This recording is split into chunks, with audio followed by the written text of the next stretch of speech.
Hello, everybody, and welcome back to Ahead of the Apex. I am your host, Josh, and I'm once again joined by Tim. Say hi, Tim. Hi.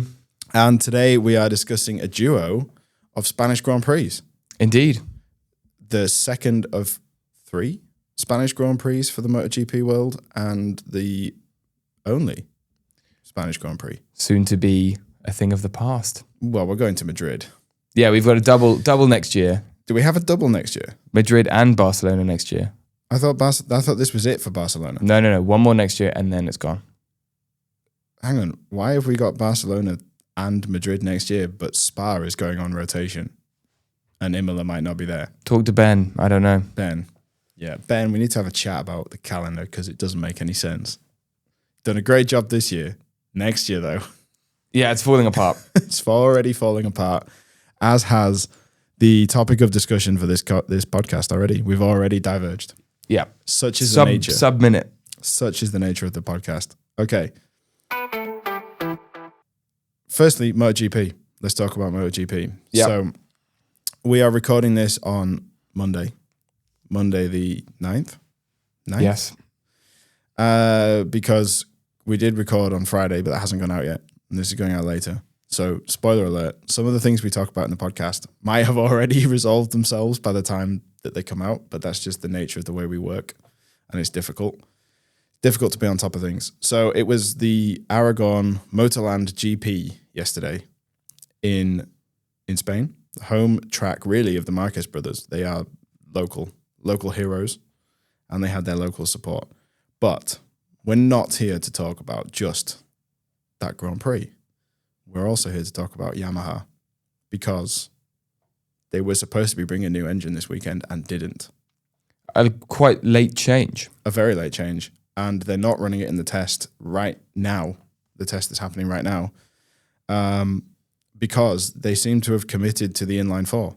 So they were going to be running a V4, which is supposedly to match Ducati's. And they have committed to the inline 4, which is the same as Honda and KTM, as far as I'm aware. And that is interesting that they would do that because they are one of, if not the slowest bike in the straights. Yeah, and this was meant to be the big fix, or silver bullet, really, that would bring them back up into contention consistently. Yeah, and I think we've seen when the Yamaha is in clear air, particularly in the hands of Quartararo recently, that it's possible to be the fastest. Definitely. I mean, his drive in Silverstone encapsulated that perfectly. Yeah, but as soon as you get in the mix with other bikes, it doesn't seem to work. They are not necessarily quickest in a straight line. They are definitely quickest in the corners, but they need that clean air. And he's been securing poles, 3 poles this season already, then 3 lap records to go with that. But he is now on his worst race streak in his career. 3 DNFs back to back. Yeah, and those are from highly competitive positions. Yeah, Aragon not so much. He was only 9th, I think, but 2 pole in Silverstone. And dominating the race. Dominating the race and pole in Le Mans. And a home favourite to win that race in the conditions that were there. And, okay, Le Mans was a crazy race. We had weather drama and tyre drama, and he eventually went down in the rain at the last corner. Maybe not his fault. The Silverstone was electronics issue. A ride height device got stuck on. And Aragon yesterday was entirely rider mistake. And it wasn't like the conditions were difficult. It was bone dry, good track temp. He was running relatively in clean air and just front tire buckled at the first corner. And down he went. And okay, he wasn't the only one to go down with tire issues. We had Viñales and Binder also go down. But these front tire issues are a problem when you're pushing too hard, right? You don't see the Ducatis going down with front tire problems that often. And that's because they're not having to absolutely rag those bikes to keep up, right? Okay, Mark waltzed away and set fastest lap after fastest lap and set the new lap record on something like lap 21 of 23. But he wasn't overriding the bike. I don't think. And this is the pressure of being in a championship fight with not just a manufacturer or a package that is miles ahead, but also the driver or the rider bike synergy. That is Marc Marquez and which is so in tune yeah. that you have to really throw everything to have a shot.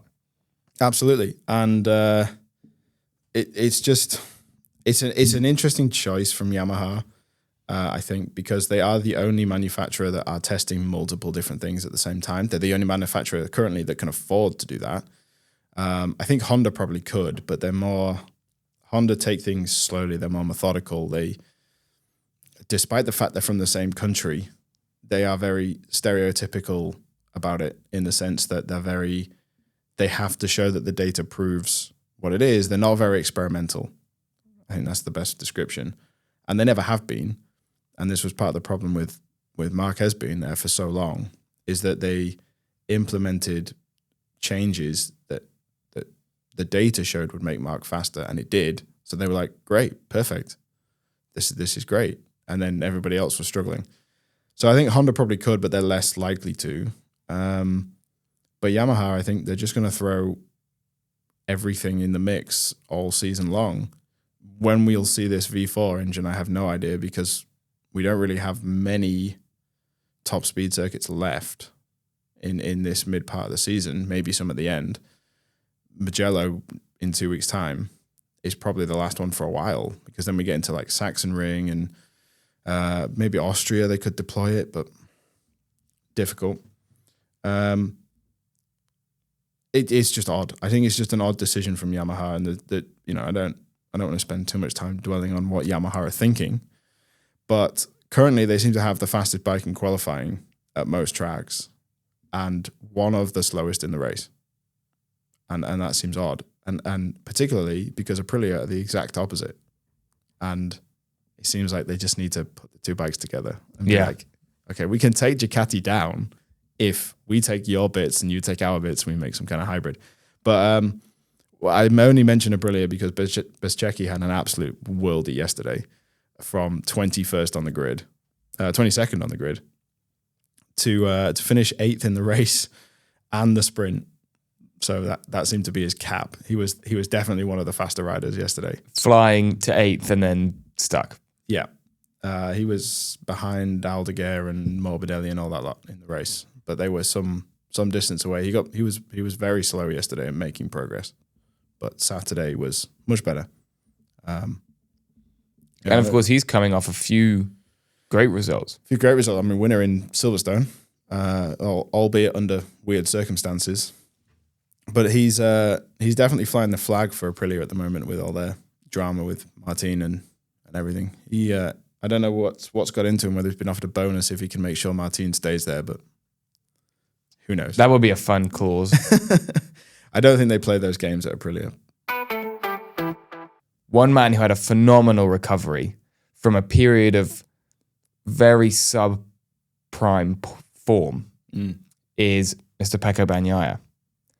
And it wasn't that long ago, and he DNF'd in Silverstone, 6th in the sprint, not a great run of form, really struggling on the bike, definitely compared to Marc, as everyone seems to be, as always. But in the sprint, it didn't look great.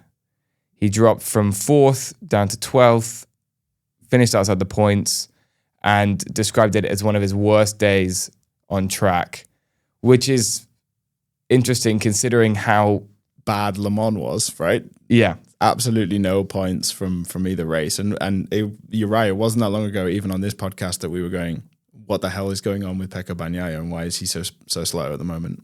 Why is he having a disaster? We watch the sprint and go, well, here we go again. Here's another weekend where Bagnaia is going to come home with no points. Everybody's going to continue to say what's going on with him. Yeah. But besides all that, he comes into Sunday almost like a different rider. Yeah. Seemed to have recovered a bit of confidence, a bit of feel, and was up into 3rd was battling with Alex and Pedro Acosta. And of course, these are two relatively aggressive drivers. They're not people that you want to stick with on track for very long. In particular is a fiery rider. But yeah, the Ducati pair dropped the KTM, and Alex was able to hold off Bagnaia, but finishing third, have the day after the worst day of racing ever, is a huge result. And it's a double podium for the factory team, and Alex is in the mix as he has been all year. Yeah, it's held on well, really well. Yeah, and I in a way would love to know the pep talk he got before the race. So Saturday evening, apparently, this is speculation. We're not very good at speculation on this podcast. We try our best to avoid it. This is speculation. His team spent most of the night working through sims of what was going to make that bike better. So he probably just went straight into data gathering mode on Saturday once he realized he was tumbling down the order. Thought, how can I turn this around? They made a few setup changes on Sunday and look at the result. And it really does beg the question, is this finally Bagnaia getting to grips with that GP25? And if you don't know what the GP25 is, this is Ducati's top spec factory bike. Okay, this is the bike that Marc Marquez is currently riding. And they've had a bit of a weird introduction to this bike. So Marc has had the GP25 since the season started, but Bagnaia hasn't had the GP25 since the season started, and neither has Antonio. However many Ananans there are in that name. I'm just going to call him Digia from now on because that's far easier to pronounce. Nice. So it's been, again, a bit of a well-kept secret by Ducati about who's had which bits. So as far as I understand it, both factory Ducatis and Digia have had the new engine, right? They have to design that. It's called homologation. They have to design that at the start of the season and submit it for approval and everything. Now, Marquez has had all the new aero bits. That's been obvious. You can see that just by looking at the back of the bike. He's got the new fins on there. He's had the new suspension bits, and he's had the new chassis. So in principle, he's had the new bike the whole time. And clearly, he's been doing well with it.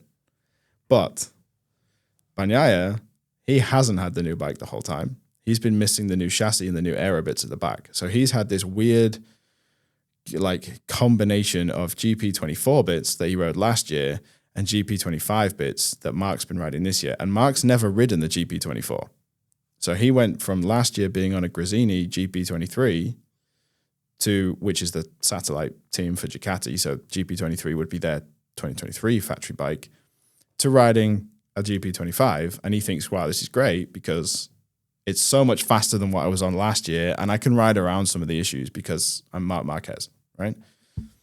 Bagnaia, he's got off the GP24, which won 16 of 20 races last year in the hands of him and Jorge Martin, and only lost 3 times to Marquez and 1 time to Vinales, right? And that was only because both of them were having a shocker of a race, or in the case of Vinales, he was having an absolute worldie of a race. And he's going, well, this doesn't behave the same way, and it's not behaving the same way as Marc's bike, so what am I supposed to do? Yeah, it's sort of a ship of Theseus situation in that you've replaced the engine but left the rest of it, and it's not working. It's not working. You can't understand why it's two-thirds of the thing that it's a third of the thing it should be. Yeah, and you're looking at the data from the other side of the garage, and it is working. Because it is the thing that it is meant to be. And you're going, why isn't mine behaving that way? And it's like, well, you don't have this bit, and you don't have that bit, and you don't have this bit. And that's a weird choice from Ducati. Yeah, it makes you think, just throw the other stuff on? Yeah. Are there regs about why they can't do that? No, I don't think so. So I wonder whether Bagnaia did have the GP25 at the start of the season. It wasn't working for him, so they went backwards, which they can do. Similar to Ferrari in Monaco. Yeah, exactly. And Digia was rumored to be getting the new chassis this week in Aragon, but there is no confirmation from Ducati as to whether or not he did. And he finished behind Morbidelli, who, even though they're teammates, Morbidelli's on the GP24 from last year. So that would tell me that he didn't get the new chassis. Yes. Intuitively, that would make sense. Or it tells me the GP25 is not as good as the GP24. And it's just that Marquez is an absolute machine. And and at that point, why don't they just put everyone back on the 24? On the 24. It's a good question. So I believe the satellite bikes are allowed to choose. I really need to check because it's so complicated. So Digia is on the 25, I think because Ducati agreed to run 3 25 bikes and 3 24 bikes. And they have to decide that at the start of the year. The problem for Alex, who is on a GP24 and is doing great things with a GP24, is that there will be no more upgrades from Ducati for the GP24. Yeah. So you're just bleeding. So over the season, assuming Ducati get the GP25 correct, you're just going to drop, right? And this is kind of why Ducati and typically manufacturers don't want to give current spec bikes to satellite teams. And they did it last year, and look what happened. They lost. So it is interesting that is the case. And of course, you could say, well, what's Aldeguer's excuse? Because he's on a GP24 as well, and he's absolutely nowhere near Alex. Well, he's a rookie, right? He's a rookie. He probably doesn't understand the great bike that's underneath him, but thankfully there is a great bike underneath him because that probably helps him with some of his learning and his mistakes. Yeah. Right? It's like learning from a mark scheme versus learning by slamming your head at a wall. Right. It's nice to know what you should expect and what is good and what to do in certain situations. Yeah. So the real question we should be asking, instead of what the hell's going on with Pecco Bagnaia of late, is what the hell is going on with Franco Morbidelli, who is on a GP24, who is on the same GP24 that he was on at the end of last year and should be where Alex is, right? Yes. So why isn't he? And that is the question that we should be asking. I don't have the answer, but that in the media, that is the question that we should be asking, because he should be where Alex is every week, and he's not by some way. So it is just one of those things, have Bagnaia and his team finally figured it out. It looks that way. We have Mugello next. That should be a track he knows well, should be a track he does well at, and it should be a track where he has the home boost. Definitely. Right? And I think it's another good opportunity to, again, highlight the brilliance of sims nowadays. Yeah. And the asset that they are to teams and to riders and to drivers in other series as well. It's amazing that the tech has now got to a point where you can diagnose the issues outside of a practice session or a riding session and then come in and completely change not just your result, but make those few tweaks to present almost a different bike to the rider that allows them to achieve that. Yeah, because it wasn't like he just finished third because he was riding by himself in the middle of nowhere and it was clean air and it was how he could want to ride and he could play around and he had all that space. He was fighting 2 bikes for a lot of that race and taking weird lines and pulling off overtakes and getting overtaken and elbows out and that kind of thing, right? So that's confidence back, I Definitely. think. And I cannot wait to see what he does in 2 weeks in Mugello, because I think it will be, this is make or break for Bagnaia's season now. He's so far behind Marquez already that he has to turn this around now. So it's not just Pecco Bagnaia who's back. Perhaps, just maybe, KTM is back too. And it seems weird to say that because I did not 5-10 minutes ago say, well, Binder and Vinales also went down, not just Quartararo, and they're 2 KTM riders. So how is KTM back is what you might be asking. And well, that's because Acosta had a really good race and finished 4th. And he finished 4th in his best result. He was battling with 2 Ducatis. He was on the pace of 3 Ducatis for a long time in the race. And his teammate Binder was just behind him, right? Until he went down. So, yes, we know for a long time that KTM has had the fastest bike in a straight line. That's been proven. And there's no doubt that was favorable in Aragon. Right, there's 2 massive straights, and the rest is sort of 90-degree corners, a couple of fast corners, but mostly quick changes of direction, and then this huge back straight that leads you onto a weird, almost triple apex back corner, and then onto the straight again. So obviously KTM were expected to do well, but I don't think they were expected to quite do this well. And it wasn't as if the KTMs would waltz up to the back of the Ducatis on the straight, and then in the infield section, the Ducatis would leave them for dust, and then again waltz up to the back of them, and that was artificially shrinking that gap. Acosta was genuinely battling with Bagnaia for about half of the race until, for whatever reason, he chose to start on the hard front tyre, and that just didn't work for him. So is this them finally turning things round? They have had a pretty torrid time at the start of the season. So for those who don't know, KTM, the manufacturer of motorbikes, were in $3 billion of debt in November of last year. That's a lot of debt. That's a lot of debt. I mean, I don't know how you get into that much debt making motorbikes. People will buy motorbikes. They'll recover a bit of that by firing all their accountants, I imagine. I would assume so. And then the number could be anything. Yeah. You set it to whatever you want. Then it's 0. So the way they got into this is they expanded really, really quickly. Their bikes didn't sell as well as they were supposed to. And they just couldn't deal with it. So they tried to scale up the production of bikes. They expanded number of staff. Debt. Despite them coming out at the start of this season and saying, this will not stop us racing this year, it seems to have stopped them racing this year a little bit. I think it was always unlikely that it was never going to affect the team. Yes.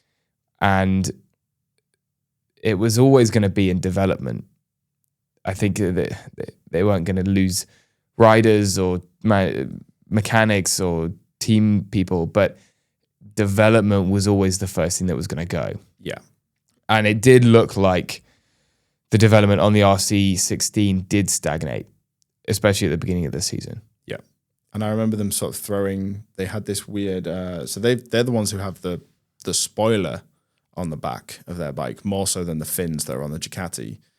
And they have been passing this weird, almost looks like a lunchbox type shape thing that sits on that back where the back seat would be, that is supposed to help with the chattering. So as the bike goes into the corner, you can see the front wheel sort of chattering, and as the bike accelerates, you can see the back wheel sort of chattering along.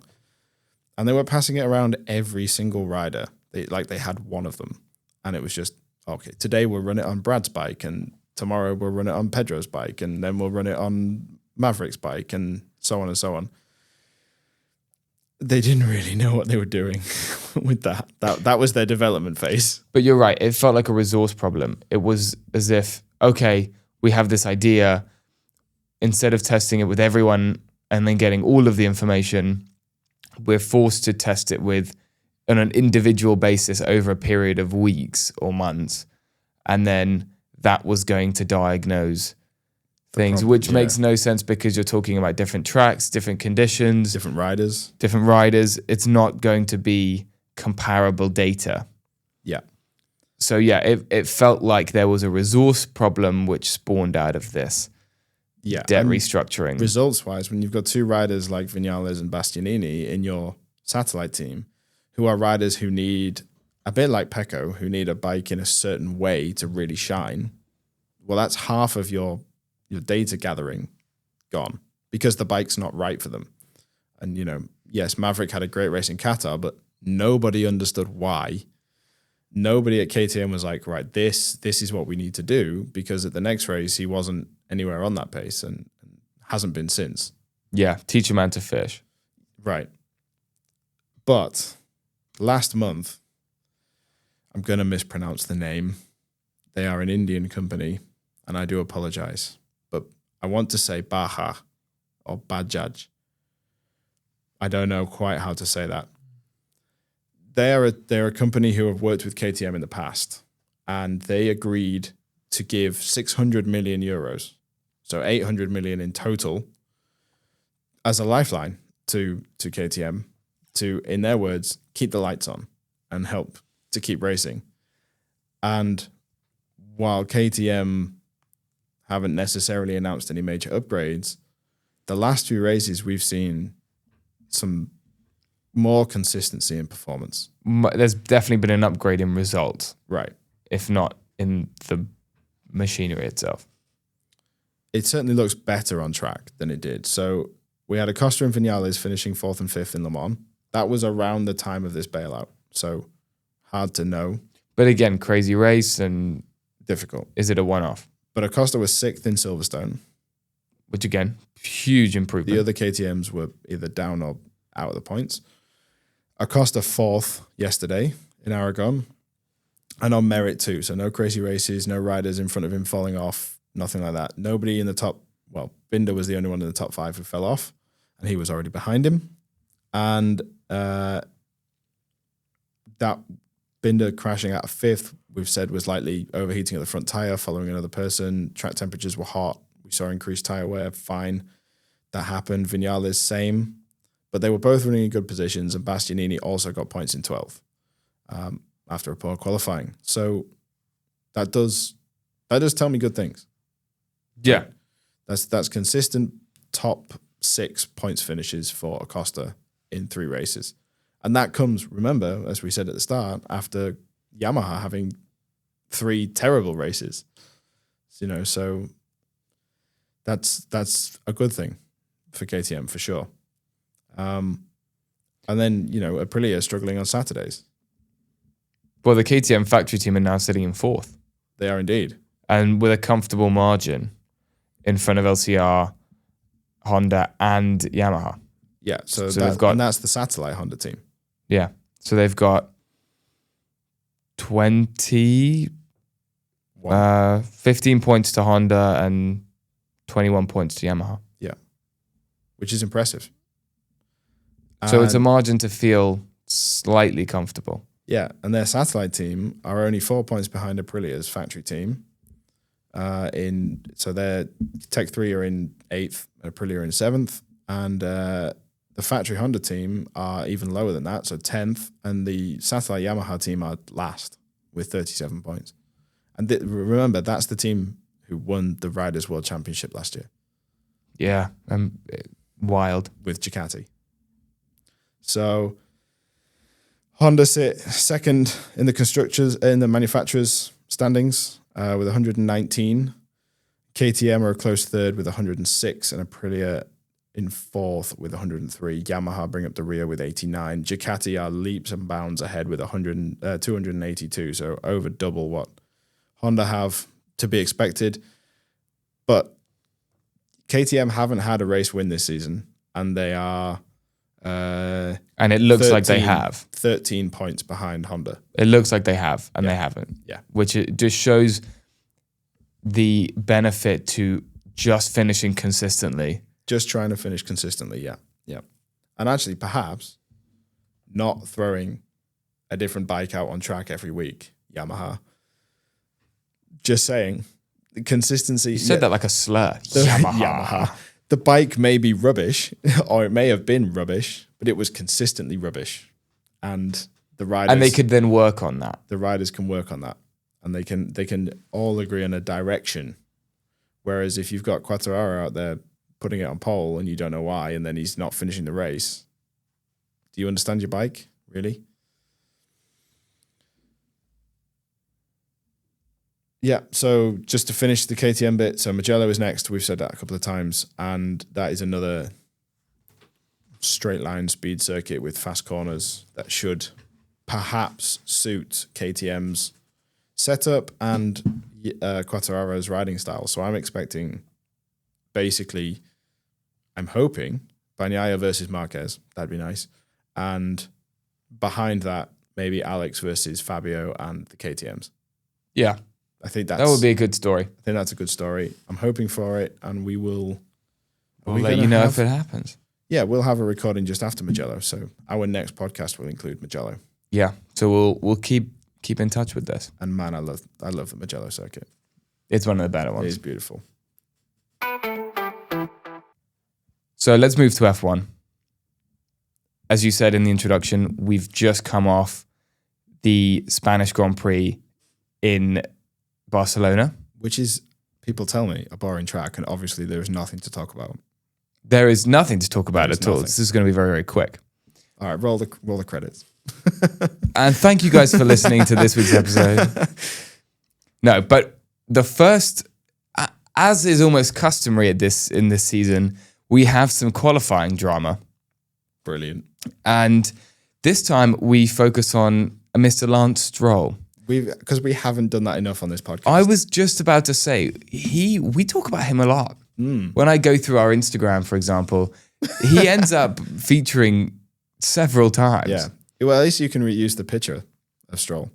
Yeah. Templates are working well. Yeah. But it's amazing. We've not really touched on Leclerc's not featured. Max has featured once. Yep. George hasn't featured yet. Oh, he's about to. He's about to. But Stroll's got 3 or 4 or something. Yeah. And a few different storylines. But anyway, he's back. Okay, maybe next time we pick a driver we haven't featured yet, even if there's no story, we'll just make one. We'll just try and invent something. Yeah. Well, that's what modern broadcasting is, right? Right. Just invent a story and apparently so. Get people to click on it. As we're about to say. Apparently so. Yeah. So apparently Stroll likes beating up his mechanic. No, that's what I've heard. No. So we are going to, as we said earlier, we don't love doing, or we try our best not to touch rumor. We want to let a story develop to a point where we can look at the entire thing and report the entire thing as fact. Yeah, but this isn't us with the rumor. This is us reporting on a fact that there is a rumor that was circulated, and it was circulated by the BBC. So a reliable source. Supposedly. Well, clearly. So Stroll came into this weekend on okay form and made it out of Q1, which as we know is something he doesn't always like to do. Yeah. And failed to make Q2. But there was a message that popped up during the feed to say that Stroll was under investigation for having missed a weigh-in. Yeah, it was sort of in the break between Q2 and Q1, right? It was when Brundle and... it wasn't Brundle, it was Rosberg, wasn't it? And Crofty was sort of doing their who's going to be good in Q3 and what can we expect bit. And then the message appeared at the top. It was very unusual. Yeah, and this is something they have to do immediately afterwards because they can't have any water or consume anything that would affect their weight in order to check they're complying with regulations. Have the mechanics shove weights in their shoes. Yep. I've heard that one before. And apparently this was all because of his hand. So wind the clock back to 2023, just before the season opener, actually, Stroll had a rather serious bike accident. Yeah. And broke both his wrists. So missed a few races. And he didn't miss any races. Do you remember? He had that surgery. He had a rapid surgery. Oh, and it was Lauda style. He turned up in Bahrain and nearly wiped out Fernando Alonso in the race that Aston Martin. Oh, because he couldn't turn. Because he couldn't turn as quickly as he needed to. Yeah. Yes. It's all coming back to me now. But yeah, he's sort of Niki Lauda style. I'm not going to recover from my surgery properly. I'm going to get in the car and go racing. But supposedly this has been an ongoing issue. And he has been suffering with pain again in the hand. Supposedly this is why he was not as competitive in qualifying as he intended to be. But he seemed to have been upset and lost his temper. So this is the rumor. We should clarify before we... So yeah, the fact is he withdraws from the race. The fact is he withdraws from the race, and Saturday night Aston Martin released a statement that says Lance has withdrawn from the race because he's been suffering with his hand for 6 weeks and he doesn't feel like he can compete in the race properly to a standard that is not only safe for him but safe for everybody else. So they learned their lesson from the Fernando incident. This is an official statement from Aston Martin, published by F1. This is the fact. Yes. And of course, it becomes a bit tricky for them because he had entered qualifying. Correct. They could not substitute in an alternative driver. Correct. So this is a serious decision from Aston Martin because they are basically saying, we are only running one car in the race. Yes. And to slide in another Lance Stroll thing, that probably didn't affect them at all points-wise. based on previous form. Yeah. But the rumor mill gets churning very quickly. Sunday morning, actually. Everyone got 3 hours of sleep and then woke up thinking, right, Lance has had a fight. And supposedly after his exit, he was upset and lost his temper and started hitting things, swore at team members, and essentially started smashing up the garage.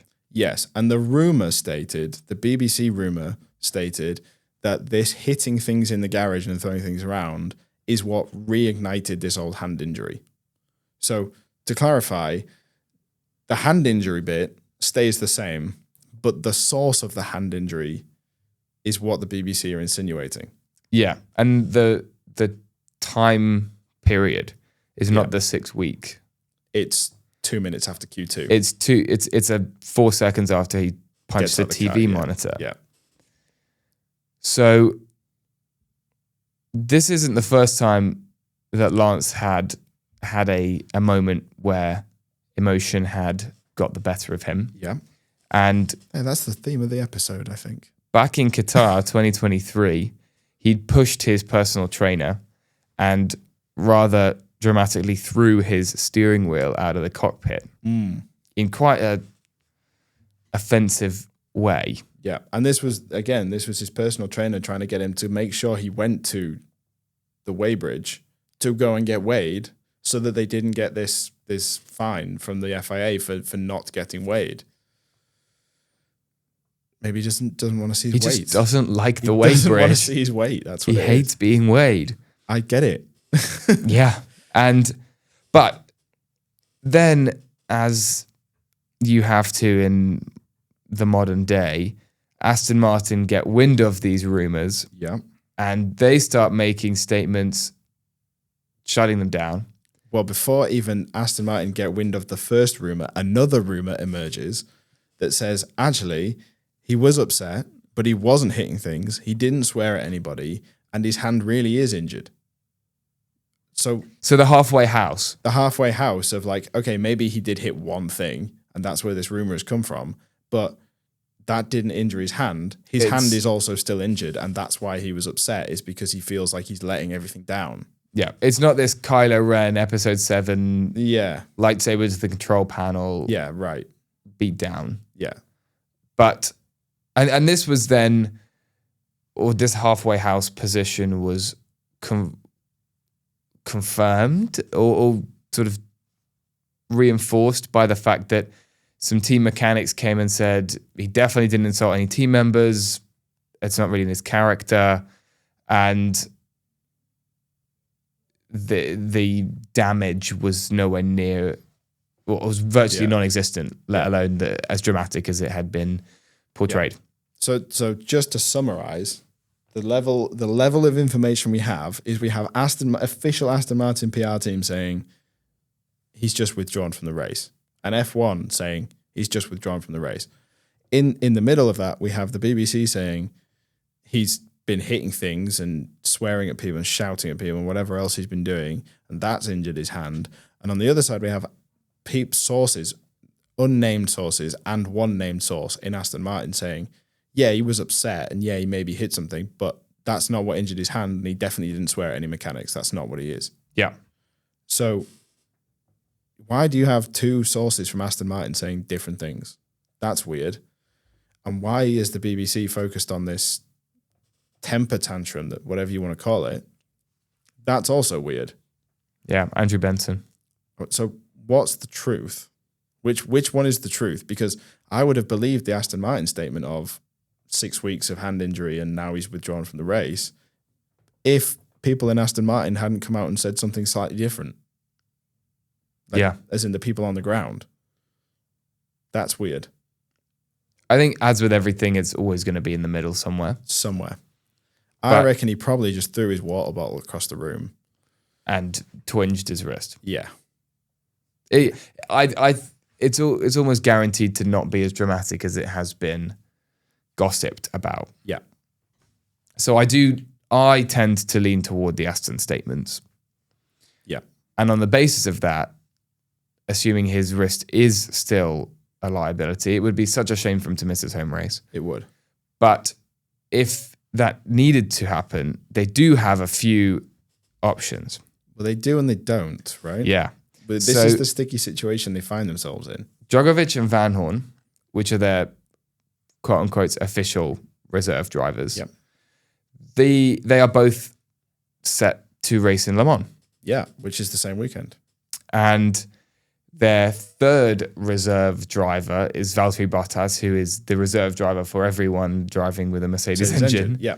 As a sort of pass-around replacement. But Do he's still got an unserved penalty. Yes, from his collision with, I did know this, it was was it Nico Hulkenberg in a Haas? He collided with somebody at the end of the Abu Dhabi Grand Prix last year, and he still has it was a 5 second, I think it's become a 5 place, since he didn't serve it during the race, penalty that he would have to serve at his next race, which if he joins Aston Martin this weekend, will be this, yeah.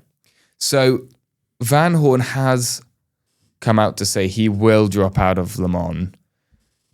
He has. To race, or to become available if he needs to race. Well, so apparently Aston Martin said it doesn't matter whether they want to be available or not. They have to be. They're on our payroll, so they have to be. And then since then, they've both come out and said, I could. I don't think they want to, but I think they could. Yeah, I think, of course, F1 is the dream for all or most racers, including these two. But does the Canadian Grand Prix top Le Mans? That's the real question. Especially the Canadian Grand Prix in an Aston Martin that you might score points on a good day. Yeah. It's not like they're sitting in one of the McLarens. I'm sure, given Stoffel's old ties to McLaren, if McLaren said, Piastri's injured, could you come back to McLaren for the weekend? He'd be on the first plane out of there. Yeah. Right? Because I might get a race win here. But yeah, you're right. Aston Martin, you might finish 15th. You might finish 11th, just outside the points. You might finish 10th. If somebody crashes. With a great race. Yeah. Or you race at Le Mans. And with a more competitive package. Djokovic races for Cadillac. Cadillac are looking good at Le Mans. Yeah. Yeah. So it puts Aston in a bit of a treacherous position in the case that Stroll can't race. But again, the hope is he is recovered. The option I particularly enjoyed, and I know you've seen it on our little sheet, Mr. Sebi Vettel, is the return of Sebastian Vettel. What would be amazing. So this comes up every single time Aston Martin have a driver issue. Every single time it's like, oh, Vettel might come back. And now it's even spicier because it's Vettel and Alonso at the same team with Adrian Newey at the team as well, which is just 2012 dream team back together, right? And for those who weren't watching F1 in 2012, it was basically Alonso versus Vettel. Like, I know we had that dream start to the season where there were 7 different race winners in 7 different races, but nothing will be as cold as the opening of the Brazilian Grand Prix, where it's Vettel at the front and Alonso a couple of rows behind, and they are staring each other down in the wing mirrors. mirrors. Yeah. That tells you everything you need to know about They are looking at them. Yeah. And it's even weirder because, like, obviously the rivalry between Vettel and Hamilton, they were roughly the same age. They came through the junior series together. You kind of understand that rivalry. But Alonso was 10 years into his career by the time Vettel turned up, nearly. And he was an established champion. So their rivalry is particularly good. I enjoyed it a lot. And for them to be at the same team, that would be fun. That really tickles the old school fantasy kind of thing, you know? I don't think it will happen. I don't think there's any chance it will happen. I think Vettel has entirely just... He's moved on. He's pursuing his social calendar, political ambitions. Yes, which I think he's doing brilliantly with. And it's very respectable. It's good to see him as an ambassador for such interesting and diverse programs. It is. As of last night, though, Aston Martin released a statement that said Stroll is looking like he will be at the Canadian Grand Prix. He will be fit. They haven't, as of time of recording, they haven't released anything that says he definitely will be. And to prove that, I'm just going to refresh the F1 page and check, because I think it's important that we provide top level information on this podcast, and no, nothing has changed. So that's as of, what time are we on, Tim? Midday on the 9th. Midday on the 9th, we know nothing more. We hope Lance is there. We hope he makes a recovery, because it's not nice to see any driver have to miss their home race, or any race really. But the who will replace Lance rumor is quite a good one. Another infamous driver. Ooh, nice word. But not for his underperformances, but perhaps more for his underachievements. That's not fair. That's not fair. I love Nico Hulkenberg as much as anyone else, but he is most famously known for being the F1 driver with the most starts without a podium. That is his record, yes. I wouldn't say that's what he's known for, but that is his record. I think it is. If a lot of people say Nico Hulkenberg, everyone will go, I swear he's that guy that doesn't have any podiums. Okay, fair. I will be in my Sunday best for when he gets it, and I'm desperate for Audi to give him a car that he can get there. Yeah. But it is a number that hangs over his head. It is a fact. In infamy. Yes. And he is racing at the moment with Sauber. Yeah. Having raced at Haas last year, and is contracted with Sauber, which will turn into Audi next year. Sauber. Let's call it Sauber for the rest of the year. Because I wrote down Sauber/Audi, and I just no. I started the word and I finished the word, but I ignored the middle. Yeah, Sauber. So he's working with Sauber at the moment, and is due to be at the team until 2026. So he's got a year and a half left to smash his break that streak. Yeah, but he comes into Spain. Sauber not performing brilliantly, scored points in the opener in Australia, but since been not close. They are definitely at the back of the grid. I think that's fair to say. They have one of the poorest packages. Yes. And it didn't look like that was going to turn around, because a poor qualifying performance from Hulkenberg, who has not been a poor qualifier this year. No, he's been quite good. Very consistent. Even last Q2. year in Haas, right? Yeah. Is a good qualifier, but it's the first time he was out-qualified by Bortoleto this week and failed to make it out of Q1, starting in 16th, eventually 15th because of Stroll's retirement, not starting, etc. Whatever we call that. Yeah. And didn't look like it was going to be a very good day for him on the Sunday. But after a monster of a first lap, and after that point, some consistent, albeit under the radar, progress, he made up 5 places in that opening lap. Yeah, I think his progress was masked by everybody else's drama. Yes. On track, right? And he had a very clean, very understated race. We're not doing a Grand Prix review of either of the Grand Prix we've discussed in this race, really, in this podcast, really. But the Spanish Grand Prix was a good one. Yes. I think that's fair to say. And there was a lot of overtaking going on up and down the field. And there was a lot of overtaking going on in unusual spaces. And I think it would be unfair for us to say, why didn't they show Nico Hulkenberg? He was making great progress. But also, we got to see Fernando Alonso round the outside of just about everybody at turn 3, right? Yeah, which was awesome. Which was awesome. So we're not saying that Hulkenberg's necessarily flew under the radar because it was rubbish. There was so much else going on that it was a busy. If you made a clean overtake and you weren't round the outside of somebody at a weird place, you probably weren't getting shown on the main feed. That's the run. It's exciting racing. Yeah. But yeah, so he ended up in a respectable P8. Couple of points in that machinery. As I said, haven't scored since Australia. Long streak of misery. Yeah. And then we get the lap 55 safety car, which we will mention again soon. Yeah, remember that.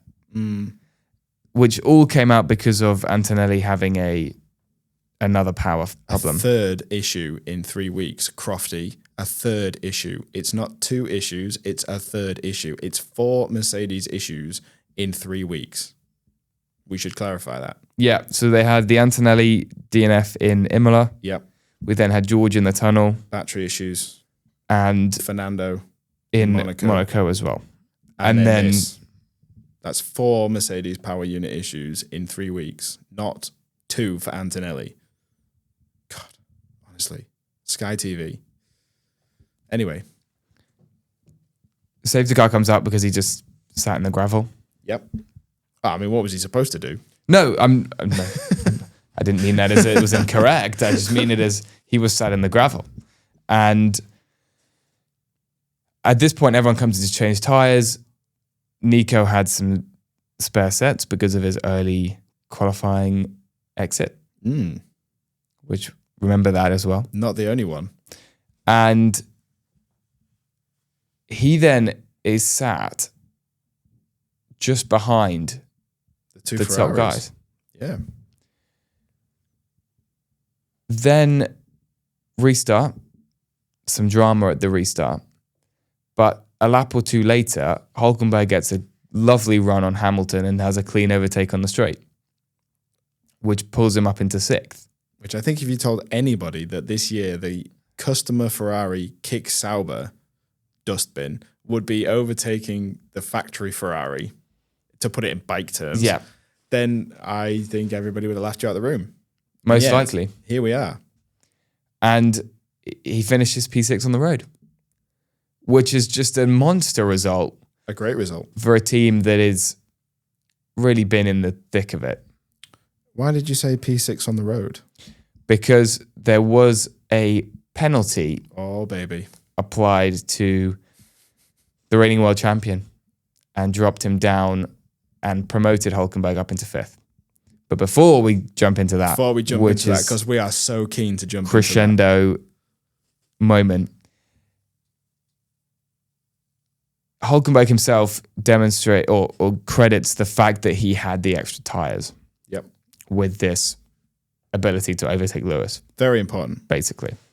And he said it's really dramatic, the difference from a set of used tires to a pair of new, even on 1 lap qualifying used, because that's what Lewis changed onto, whereas Hulkenberg had a set of new tires. And actually, while we're on that, I'd like to mention that it's a real shame that the Q2 tire thing has gone. I've been saying this for years. Because this is exactly the point. This is exactly the point of that, right? It puts you in a position where actually qualifying 10th is worse than qualifying 11th. And everybody in the stewards was like, well, we can't have that. We can't have it so that P10 feels punished because P11 gets to start basically alongside them and on new tires. That would be a shame. But how good is it when you've got maybe like, I don't know, Max has got a grid has been knocked out in Q2 and he's 12th and his teammate is Perez was first, for instance, and he's got to start on old tires and you get this huge difference in pace where you've got fast cars coming through the field. How good is that racing? And then now this is what we get, where everybody gets to start on new tires and they all start on the same tire and it's rubbish. When you talk to people that are not involved in motorsport about qualifying and you tell them, oh, so what they do is they each go around, they drive a lap and the person that's fastest starts at the front. Everyone's initial reaction is, what? Because surely they'll just drive off and win the race. Yeah. But you're right. When you introduce this not artificial disparity, no, but you immediately create an offset. And that suddenly reduces that advantage between the midfield and the top 10. And suddenly, when you're talking about these points, 10th to 8th, which are 1, 2, tiny numbers, but are significant for a team like Haas and Alpine this year and Sauber, it suddenly brings them into contention. So I missed that rule. I thought it was a great rule. I thought the 1 lap, fastest lap point as well was also a great rule that we lost for no reason. It introduces a situation which is even worse in terms of biasing the fastest drivers, right? Because if you're, I don't know, let's say you're Lando Norris and you know you're going to make it through to Q3, you know you're probably going to get it on the front row, you probably only use 1 set of tyres in Q1. You maybe use that same set in Q2 and then do a fastest lap on a new set of tyres. And then you get an extra set because you've made it to Q3 like everybody else who makes it to Q3. So you've saved a set of soft tyres from Q2, that from your 3 allocated soft tyres for qualifying, and you've got your extra set. So you use your extra set in Q3, maybe you go out on a used set at the start of Q3 and then you do your new one. So you've saved a set of soft tyres. But somebody who's in Q2, they might use all 3 sets of their tyres. Yeah, to improve from 13th to 11th. Yeah, so you create an even worse situation where the guy who is the fastest in qualifying has also managed to save an extra set of new tyres and start on new tyres and just waltz away at the front. Yeah. But if you make them use their fastest tyre from Q2, if they do a fastest lap on their used set of tyres, they've now got 2-3 laps worth of hard qualifying on that starting tyre. They didn't set it on their new tyre. That's their fault. And now they're at the front of the grid. Good luck. Right? That's way more exciting. Way spicier, especially at the beginning. Yeah. Lando Norris was a bad example because he can't get away with new tyres anyway. But hey, this isn't a slandering podcast. No, it's not. It's not. That's a fact. That's a fact. That's a fact. That's not slander. It's a fact. But anyway, this phenomenal result for Hulkenberg. Sauber promotes Sauber to P8. Yep.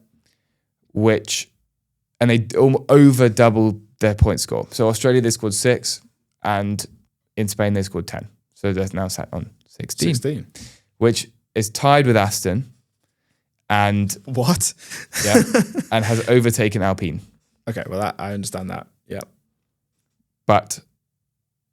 And they are 10 points behind Haas. So that brings them into the mix with Haas and Racing Bulls. So 10 points behind Haas and 12 from Racing Bulls. Wow.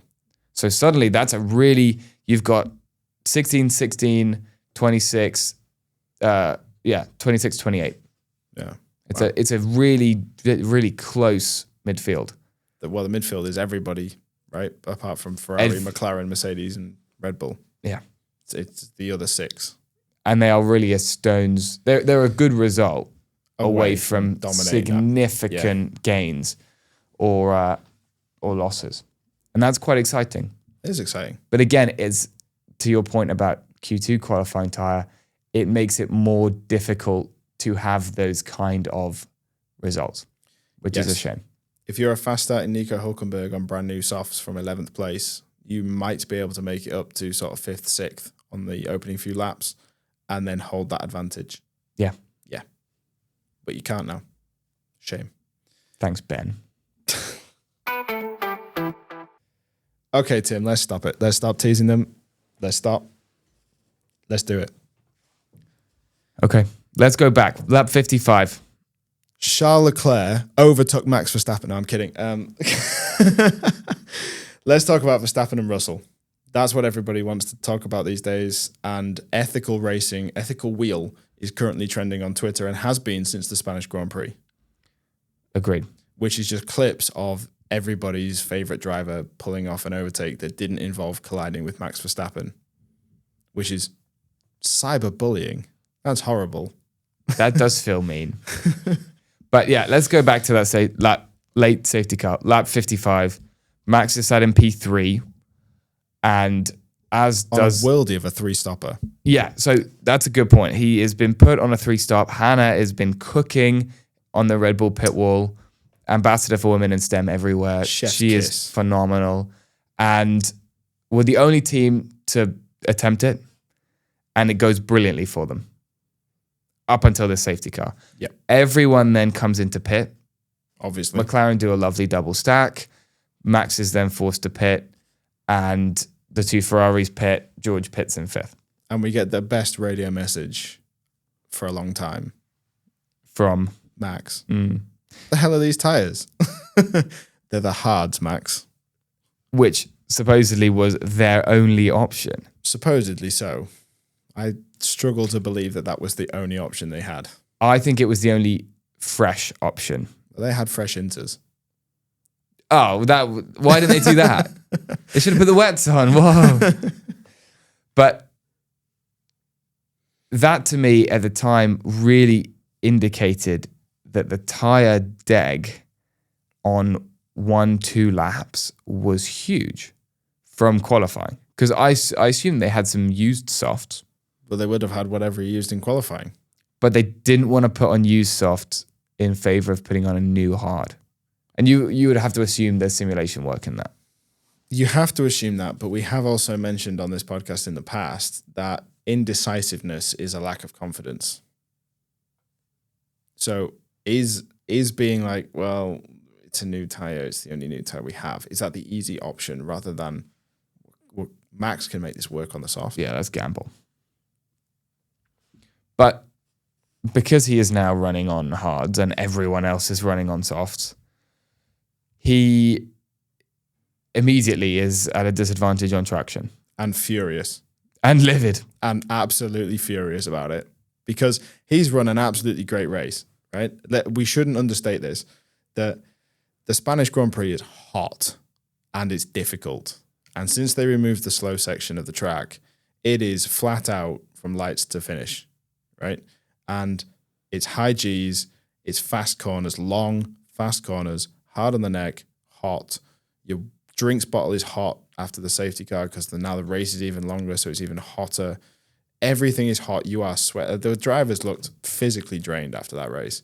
And he has been told, presumably at the start of the race, you're going to have to push the entire race to make this work because we're going to make an extra pit stop.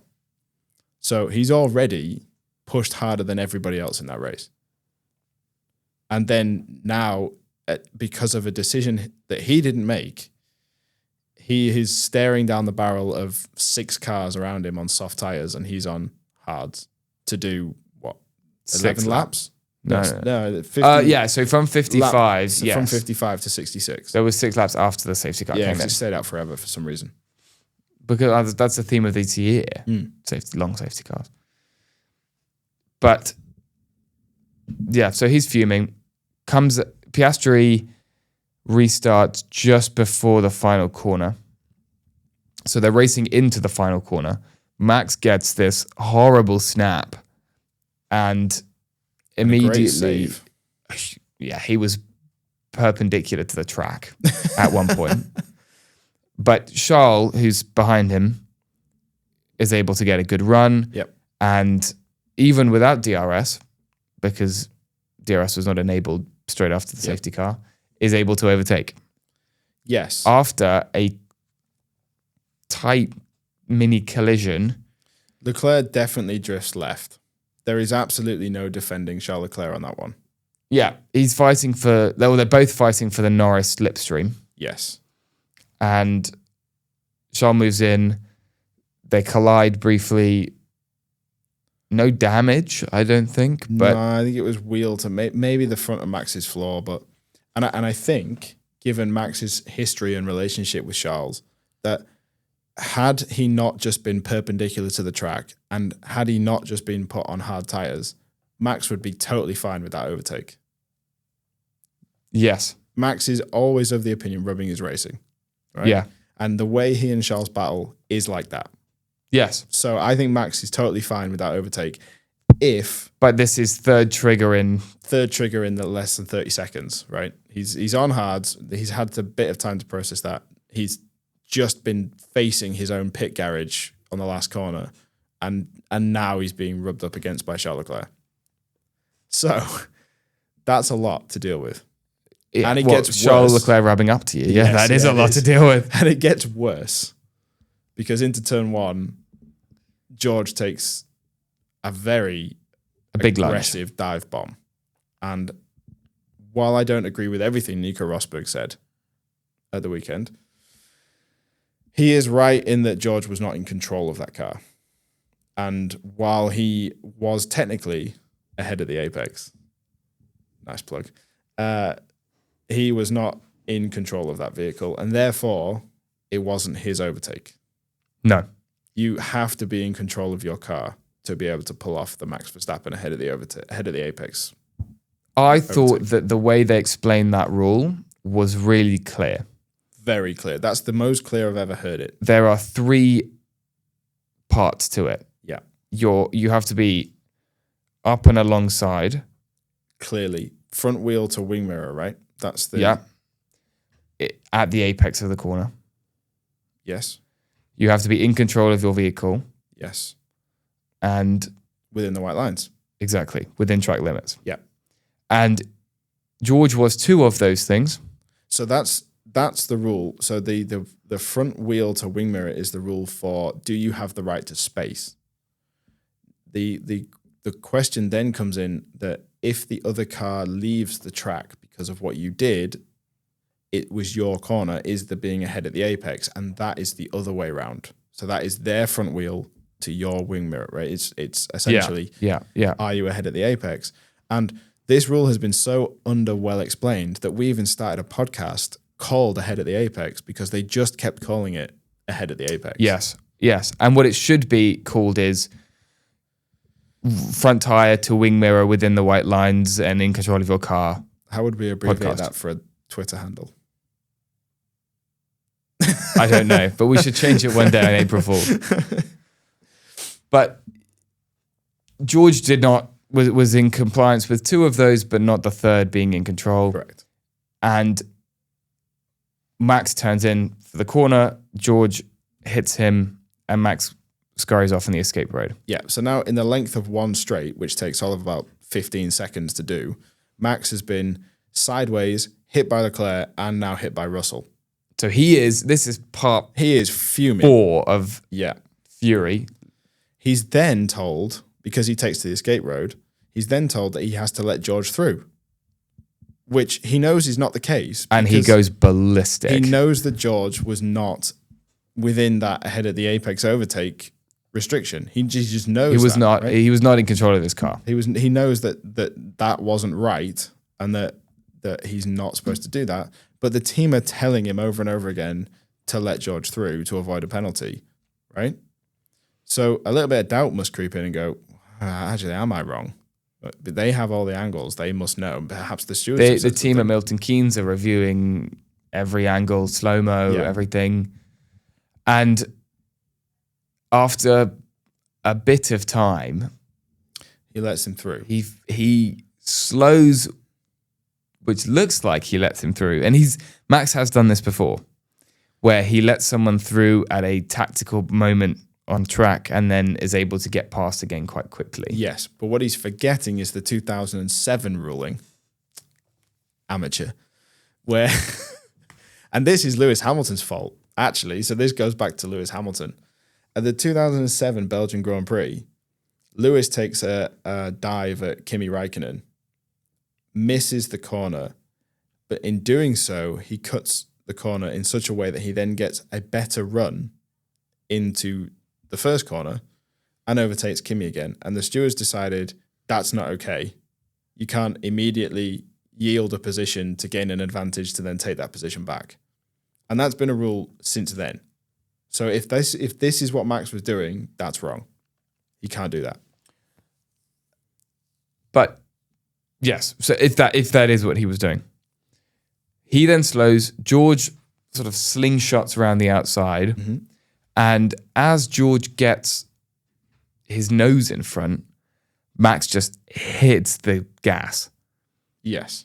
And with what appeared to be little effort to turn the corner... he is turning left, but it's delayed. Sort of bounces off George like he's playing pinball. Or Mario Kart, as Lando Norris said in the post-race cool-down room, but denied having ever said in the post-race interviews. Yeah. Yes, correct. He did. But if we look at the slow-mo, Max is ahead at the apex and in control of his car and within the white lines. So controversially, Max is given a penalty for this, but actually it should be George. Complied. It should be George. George has turned in on him. He's just tied in on me.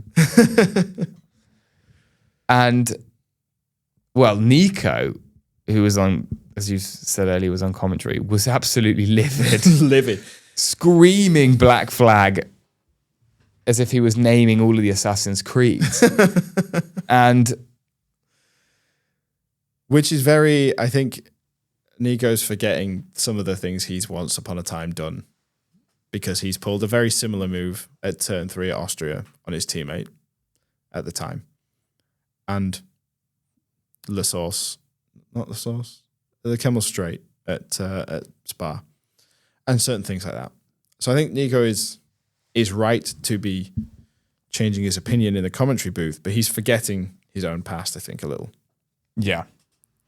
But Max is then given a 10-second penalty, and because of the late safety car, drops him to outside the points.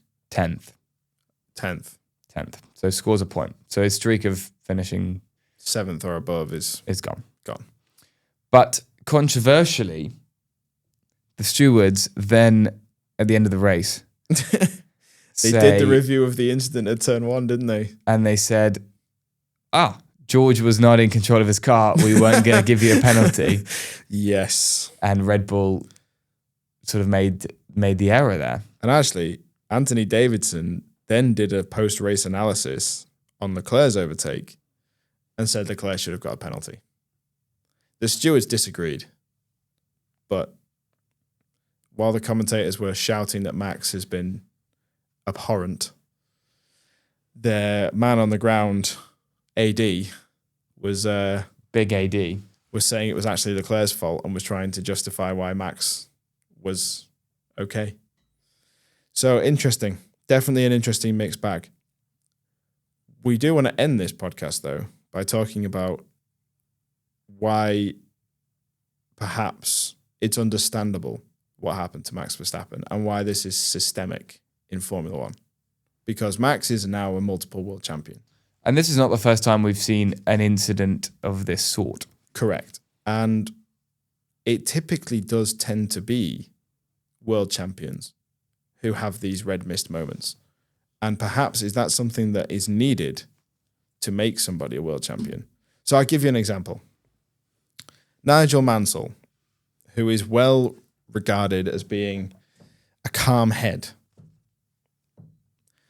was collided with Ayrton Senna at Spa in 1987.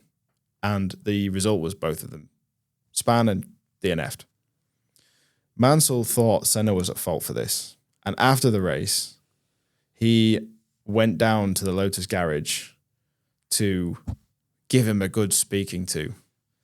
British speaking. Bear in mind, this is experienced Mansell and almost rookie Senna. And according to reports from the track at the time, unverified, there were some punches. So, did any of them miss qualifying or miss the race following? No, they did not. So, reports of punches. So, calm, cool, collected Nigel Mansell, who bumped his head once on a gantry bridge at a race circuit and then got out and was just very nonchalant about it, supposedly punched Ayrton Senna. That wasn't the only incident with Ayrton Senna either, because if we go back to his McLaren days with Alain Prost, and even when Alain moved to Ferrari, I'm sure everybody has seen the replays of the 1989 incident at Japan, at Suzuka, the last chicane, where Senna tries to take a dive up the inside to keep his championship fight alive. The two collide, and Senna was furious. He was so furious, in fact, he was furious for a whole year, until the next year in 1990, when they lined up on the grid. And there was some other debate. I'd love to do an episode on the Prost-Senna relationship, but it would take hours to discuss. There were some other issues about qualifying. Senna believed he'd put it on pole and blah, blah, blah, and whatever else. Anyway, the pair lined up in the opening lap, and as they barrel into turn 1, Senna refuses to yield to Prost again and takes both of them out of the race and wins the championship. Speaking of winning the championship because of an incident, we cannot ignore Michael Schumacher in this, who has tried twice to turn in on drivers to win a championship, or has tried twice to turn in on drivers and the result has been that he's won a world championship. I don't necessarily want to insinuate that the two are connected because those two investigations have been done and dealt with, and I don't want to add fuel to the fire. But that's not the incident I want to talk about. The incident I want to talk about is at 1998 Belgian Grand Prix, where Schumacher was leading the race in the rain, comes round no-name corner to lap David Coulthard, who refuses to get off the racing line. And the result is Schumacher loses his front right wheel, Coulthard loses his rear wing, and when they both make it back down to the pits, Schumacher goes charging down the pit lane. Is livid. Furious, physically furious. Like, you can see it in his face. And he's only stopped from making what could have potentially been a career-ending move by punching Coulthard at the time by some McLaren mechanics. Yeah, but he definitely wanted to, and you could see it in his face that he was. I think that's one of the angriest people I have ever seen. Ever. Yeah, it comes close to Max Verstappen when they collided with Esteban Ocon in Brazil, right? Who, interestingly, so that the penalty he received for that, the community service he received for that, is the same that Stroll received in Qatar in 23. But so far, no announcement has been made about this incident that we discussed on this podcast, which would tell me the rumors are not true. We could talk about Schumacher all day long, as I said, but let's go to a fellow German. And Tim, I'm sure you remember this one, the Weber-Vettel incident at the Turkish Grand Prix in 2010. The furious radio message of, what the bleep are we doing here? Screw this, I'm going home, from Sebastian, which was very mild. But he also lost his temper in 2017, which I think this is perhaps the closest incident to the George and Max one, right? So he brake checked me under the safety car, as they were building up to go racing again, and Sebastian felt that Lewis had backed him up intentionally and caused wing damage and drove alongside him and banged wheels with him. For that, he received a 10-second stop and go, which would equate to 30 seconds to Max. So Max got off lightly, if that's the same incident that they think was the case.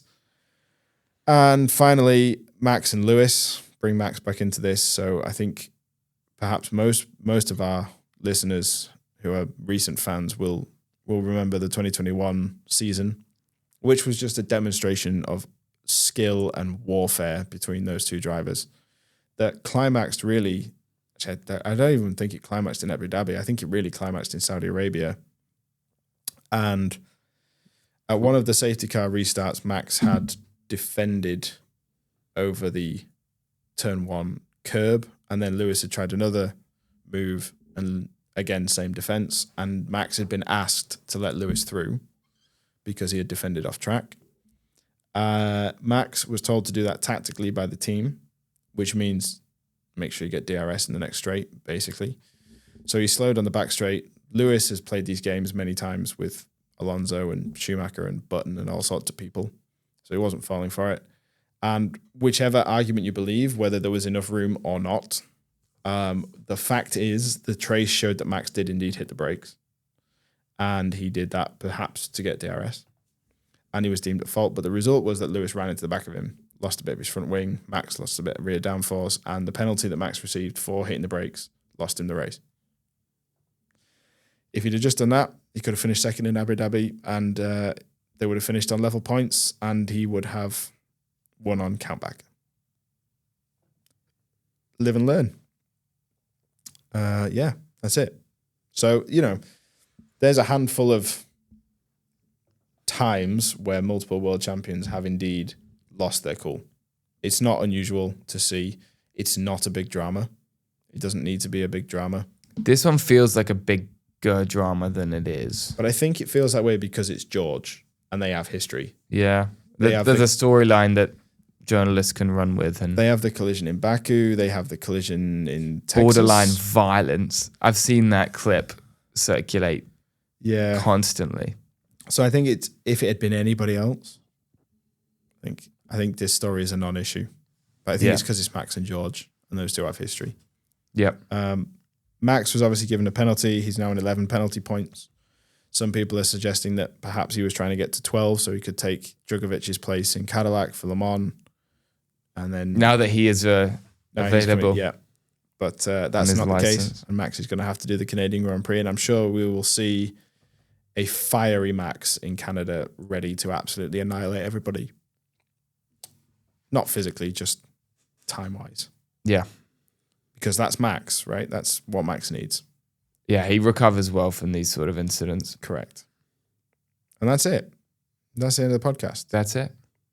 I feel like we have nailed this one. I think we've exhausted everything, yeah. And I think definitely with next week being quite a dense one with Canada and Le Mans and Mugello. The bikes are on. And do we not have another bike? Which is the week where we have like 3? Next one.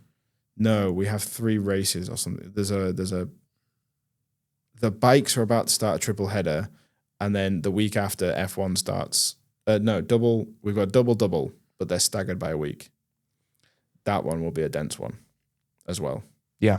So we've got a few coming up. Yeah. So stay tuned. Yeah. And all the stories you heard today are currently available on the website, aheadattheapex.com.